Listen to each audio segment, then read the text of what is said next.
तो मिलेगी, ध्यान रखिएगा।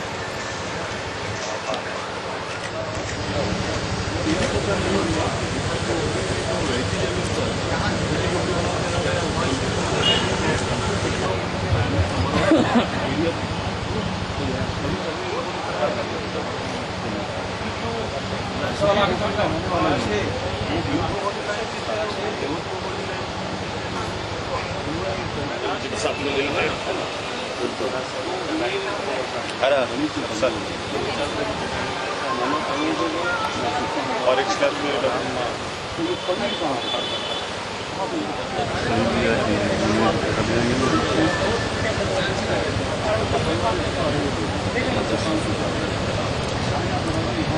क्या आप कहेंगे, आप ये जो सारा अभी तक सरकार की ओर से कोई पहल नहीं हुई, कोई वार्ता नहीं हुआ है?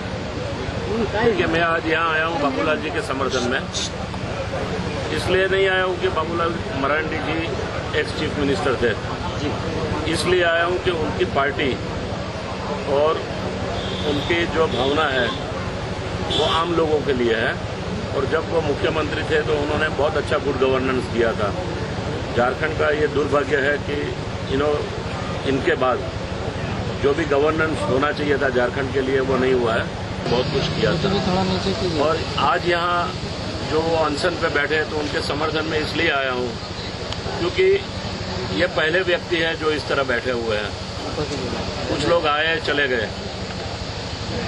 जिस तरह से हाईकोर्ट के नाम के आदेश के ऊपर और उनकी आड़ में गरीबों को जो उजाड़ने की गंदी राजनीति हो रही है उसको किसी तरह रोकना चाहिए। अगर सरकार की नीयत ठीक थी और गंदी राजनीति नहीं थी तो हाईकोर्ट के आदेश के सामने वो सुप्रीम कोर्ट में क्यों नहीं गए? नहीं, मैं मानता हूं कि ऐसे किसी लोगों के ऊपर गरीबों को उजाड़ के गोलीबारी करके उनको मार के हटा के कोई राजनीति नहीं होनी चाहिए। ये बात मैं मानता हूँ।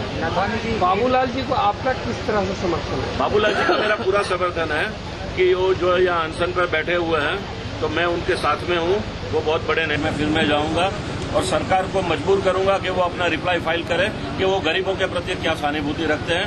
और एक बात मैं बताना चाहूंगा कि मैंने ह्यूमन राइट कमीशन में एक बड़ी पिटीशन फाइल की है जो 5 जजों की बेंच ने उसकी सुनवाई हुई है और ताबड़तोड़ उनके आदेश होने वाले हैं कि इसके ऊपर एक जांच होकर जो लोगों को उजाड़ दिया गया है उनको रिहेबिलिट करने के लिए मैं उम्मीद रखता हूं कि ह्यूमन राइट कमीशन से जो ऐसा जेबीएम का आरोप होता है जो पतियों के दबाव में ये अतिक्रमण का कार्यक्रम है। हाँ, देखिए, आप जो बड़े हाईकोर्ट ने जो कहा था वो बड़ी मछलियों को उजाड़ने के लिए, जैसे मैंने पहले भी कहा था, ये जो मारुति का शोरूम है यहाँ पे या पार्टी प्लॉट है या जमशेदपुर में जो होटल बनी हुई है सरकारी प्लॉट पे और खुद 15,000 से ज्यादा नक्शे पास नहीं है तो वो किसी को तो उन्होंने टच नहीं किया है। उनके लिए वो इम्पैक्ट फील आ रहे हैं। जबकि गरीब लोग जो बस्ती में बसते हैं 10-12 साल से 20 साल से उनके पास सब कुछ है, उनको रोड पे लाने से आप क्या चाहते हैं? कोई क्राइम रेट बढ़ाना चाहते हैं या उनको भगा के कहाँ भेजेंगे? वो झारखंड से कहीं बाहर तो जाएंगे नहीं।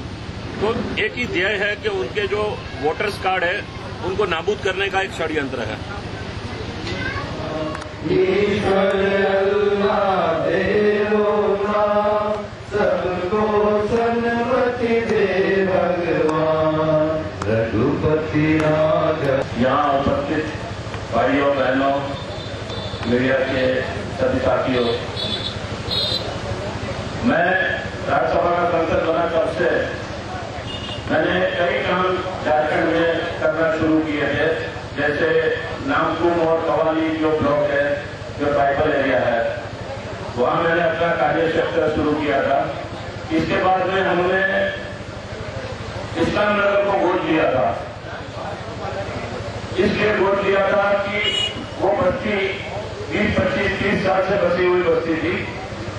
वहां पे बच्चों को खेलने का चिल्ड्रन पार्क बनाया था, 1 लाख लीटर का पानी का टैंक बनाया था, महिलाओं के लिए टॉयलेट बनाया था, मेडिकल कैंप वहां हम करते थे और कई सारे काम हमारे जो एनजीओ हॉप है उनके माध्यम से हम इस्लाम नगर में काम करते आए थे।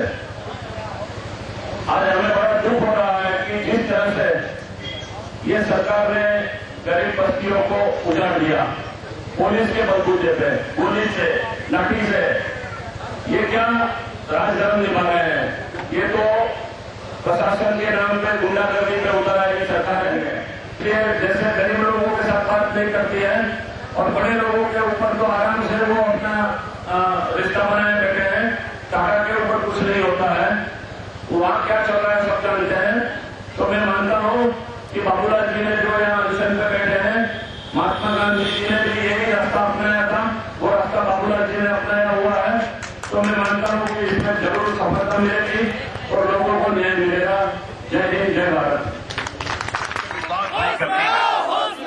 सरकार की गुंडागर्दी नहीं, लोकतंत्र, लोकराज और लोक आस्था